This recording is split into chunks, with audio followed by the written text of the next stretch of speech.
हाय viewers, अस्सलाम वालेकुम। कैसे हैं जी आप सब? जी मैं ठीक ठाक हूँ। और आज के व्लॉग में मैं आपको दिखाऊंगी। अच्छा, ये मैंने ना एक छोटा सा ऑनलाइन ऑर्डर किया था। वाइपर भी है और इससे ना ब्रश सा भी है, बहुत ज़बरदस्त है। वैसे तो ये फ़र्श क्लीनर है, वॉशरूम वगैरह क्लीन कर सकते हैं या आप अपना घर का जो फ़र्श है ना उसको क्लीन कर सकते हैं। और मैंने इसको सर्च किया तो मुझे बहुत अच्छा मुनासिब कीमत पे मिल रहा था। तो घर पहुंचने के बाद जी ये मुझे मिला था 550 में घर पहुंच के। छोटा सा था लेकिन बहुत ज़्यादा काम का था। और यहाँ पे जी ये इसकी ओपनिंग हो रही थी। बच्चों को सबसे ज़्यादा इनकी होती है फ़िक्र कि हम इनको चीज़ों को खोलें जब कोई बाहर से चीज़ आती है। लेकिन बहुत ज़बरदस्त था, निकला था। अब ये चलता कितना है ये तो देखने के बाद ही मैं आपको बता सकूँगी। और बहुत ज़्यादा ना अच्छा था, क्योंकि ये ना जिस साइड पे आप इसको करना चाहें ये इसका ब्रश घूम जाता था। और क्लीनिंग के लिए बहुत ज़बरदस्त था। यानी कि आप दीवारों से भी इसको किसी चीज़ को साफ़ करना चाहते हैं ना तो उससे भी वो ये घूम जाता था और बहुत ज़बरदस्त था। और जी आज हम बात करेंगे बच्चियों की थोड़ी सी ग्रूमिंग पे, क्योंकि 10 से 15 साल की जो बच्चियां होती हैं ना उनको ग्रूमिंग की बहुत ज़्यादा ज़रूरत पड़ रही होती है।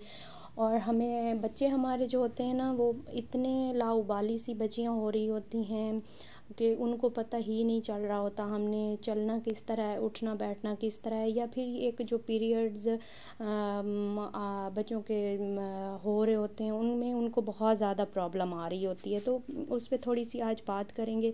सबसे पहले तो बच्चियों को ख़ास तौर पे हमें बताना चाहिए कि आप बेटा उठने बैठने का तरीका क्या है। हमें आपको जब उठना बैठना है तो अपनी सबसे पहले बेटा टांग पे टांग रख के बैठें, टांगों को खोल के मत बैठें।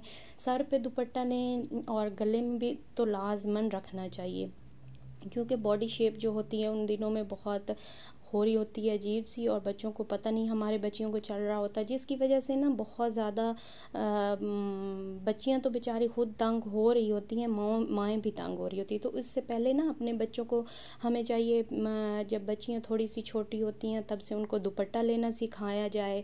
उनको बोलें कि बेटा अपना दुपट्टा इस तरह से आप फैला के रखें। और थोड़ा सा अच्छा आजकल ना चली हुई हैं जो छोटे से इनर मिलते हैं बच्चों के लिए, होते हैं बिल्कुल फ्लैट से होते हैं।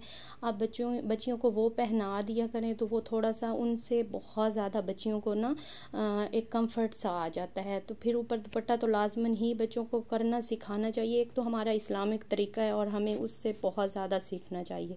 और आप नॉर्मल सी जब बाज़ार में आप जाएं तो उनको आप बोलें कि आप हमें छोटी बच्चियों के लिए बिडीज़ मिलती हैं वो चाहिए, जो 10 से 15 साल के दरमियान बच्चियों को पहनाई जाती हैं, वो आप लेकर आएँ। वो बहुत ज़्यादा हेल्पफुल होती हैं।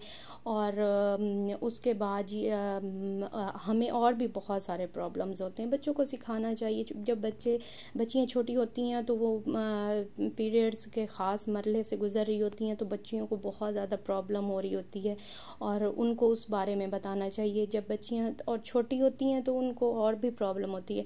तो एक छोटा सा जब क्योंकि स्कूल पीरियड के लिए होता है तो वहाँ पे प्रॉब्लम्स बहुत ज़्यादा हो रही होती हैं, तो एक छोटा सा शॉपर लें, उसके अंदर पैड और अंडरवेयर डाल के बच्चों को दे दें कि बेटी आप ये ले जाएं, अपने उनके बैग में आप डाल दें।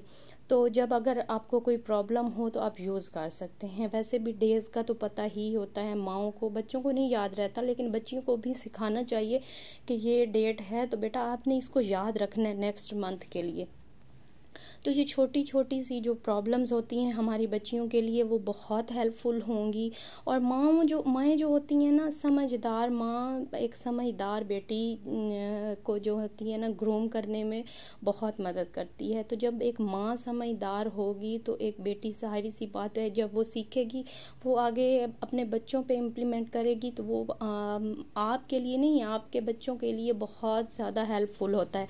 और पता है क्या होता है कि ये सब चीज़ें हमें कभी कभार तो ये इस तरह से होता है, औरतें समझदार हो जाती हैं, हमारी माएँ हमें ये चीज़ें नहीं समझा रही होती थी, हमने ये इधर उधर से ही सीखा है। कुछ लोग होते हैं जिनको जल्दी समझ आ जाती है बात, कुछ को नहीं समझ आ रही होती, तो हमें उनको समझाना पड़ रहा होता है, और ये शऊर ये सिर्फ तालीम से आ रहा होता है। लेकिन कुछ लोग होते हैं, मैंने देखा है, वो तालीम ना भी उनके पास हो लेकिन वो बहुत समझदार होते हैं। लेकिन अब वो चीज़ कम होती जा रही है, जो माशरे से हम सीख रहे होते हैं ना, वो लोग बहुत कम हो गए हैं। हम माशरे से बुरी चीज़ें तो बहुत जल्दी अडॉप्ट कर रहे होते हैं, लेकिन जो अच्छी चीज़ें होती हैं ना, वो हम नहीं सीख रहे होते। तो हमें अपने बच्चों को थोड़ा सा ज़्यादा, माँओं की जिम्मेदारी बहुत बढ़ गई है। हमें नहीं पता चल रहा होता कि हमारे बच्चे क्या देख रहे हैं, क्या किस माहौल में चल रहे हैं। छोटी छोटी सी बातें हो रही होती हैं जो हमें नहीं पता होती।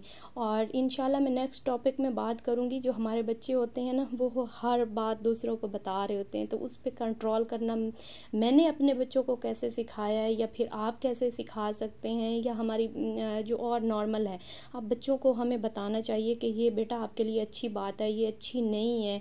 तो ये छोटी छोटी जो बातें हैं, इनको आप अपने बच्चों को, बेटियों को ख़ास तौर पे बताना चाहिए। बेटों को तो बाप का फ़र्ज़ होता है, वो बताएंगे, लेकिन बेटियों के लिए जो माँ है ना, वो उसके लिए एक दर्सगाह है, और ये जो छोटी सी दर्सगाह हमारे घर में मौजूद है ना, उसकी बहुत बड़ी ज़िम्मेदारी है। तो प्लीज़ प्लीज़ प्लीज़ अपनी बच्चियों को सिखाएं। बाहर जा रहे होते हैं जब बच्चियाँ ब्लॉग में कदम रख रही होती हैं, तो जब बॉडी शेप चेंज हो रही होती है, तो बहुत से प्रॉब्लम्स आ रहे होते हैं। तो उन प्रॉब्लम से हम, एक माँ ही बच्चे को कर रही होती है, क्योंकि आजकल का माहौल बहुत ज़्यादा ख़राब है, और हमें अपनी बच्चियों को ऐसे अपने परों में रखने की ज़रूरत है।